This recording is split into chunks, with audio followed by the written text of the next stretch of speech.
that emotional intelligence is the ability to monitor your own emotions. That is number one.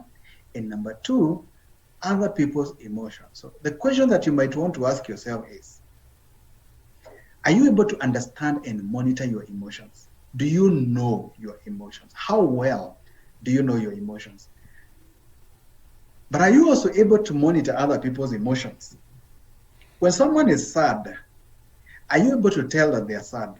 Or maybe you see someone is sad and you think they're happy, or you think they're excited, or maybe someone is sad, but you think they're angry. Yeah. How well are you able to recognize other people's emotions? Have you ever felt an emotion inside of you that you're not able to explain?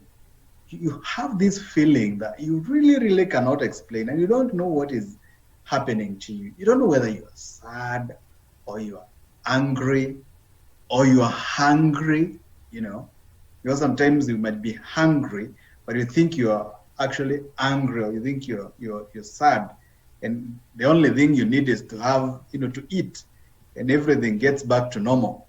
So how well are you able to monitor your emotions and also other people's emotions? But you do that also to discriminate between different emotions, and that's what we've said.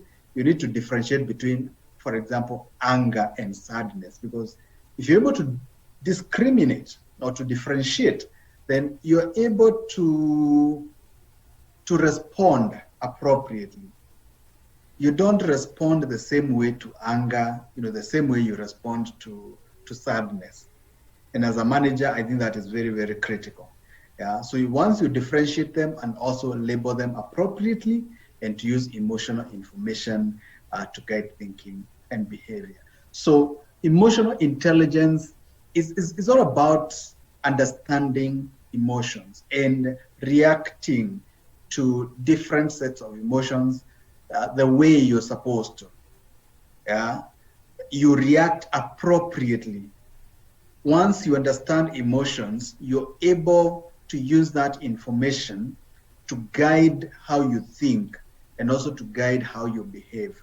So emotional intelligence, there's no professor, there's no one who is excellent or 100% in terms of emotional intelligence. Sometimes at one point or another, we find ourselves being unable to identify our emotions or identify other people's emotions, but we need to keep learning, to keep improving ourselves so that we are able to understand or to improve our emotional intelligence. And going forward in this course, we're going to see how do we do that? How do we identify our emotions and emotions of others? How do we improve our emotional intelligence? How do we measure our EI and also the emotional intelligence of other people?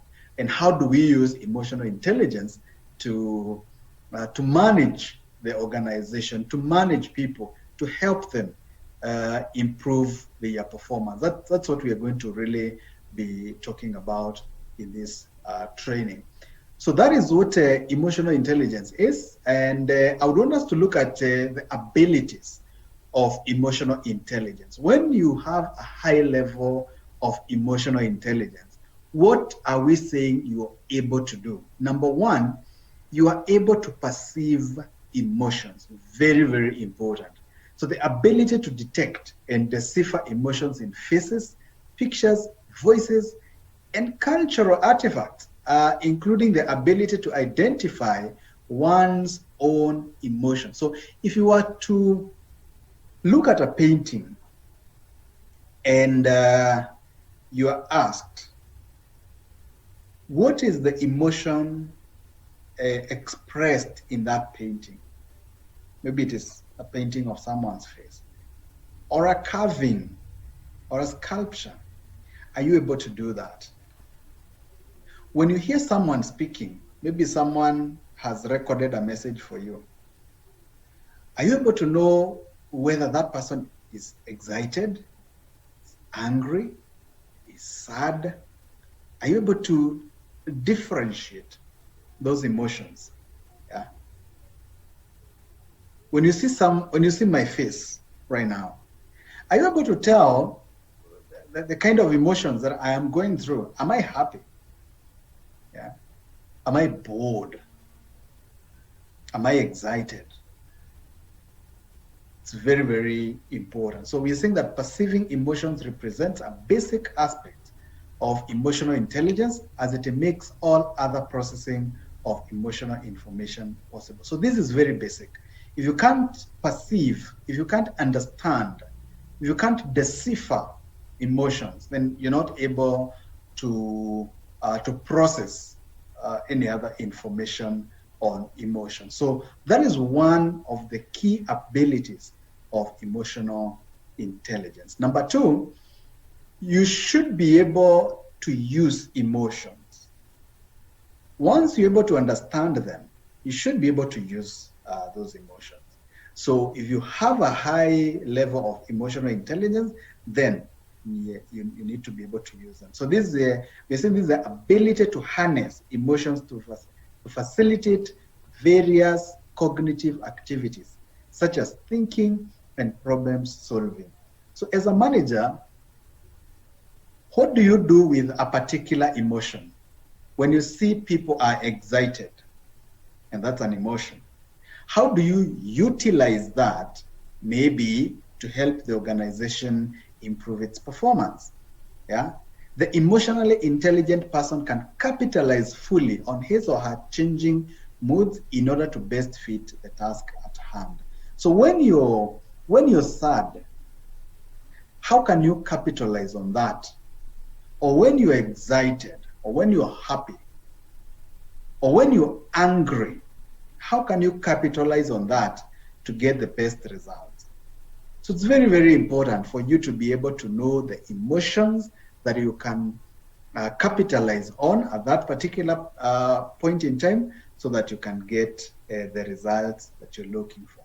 Then high emotional intelligence helps you to understand emotions, the ability to comprehend emotion language and to appreciate complicated relationship among emotions. Sometimes you might find that one emotion leads to another.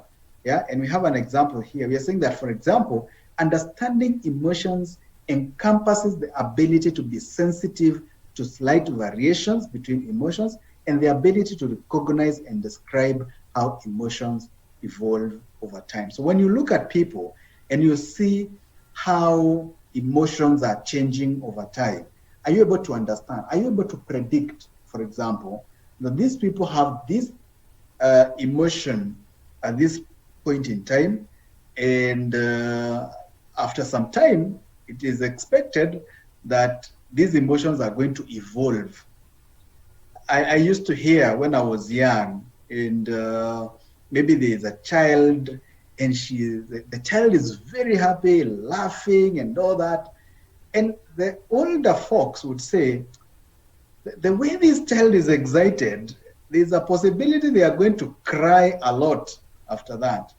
Yeah, and it would happen. I don't know what the correlation was, but what we are saying is that sometimes there's correlation between emotions. So if you have a high emotional intelligence, you will be able to understand how emotions relate with each other. Then you also need to have the ability to manage emotions if you have a high emotional intelligence or high level of emotional intelligence.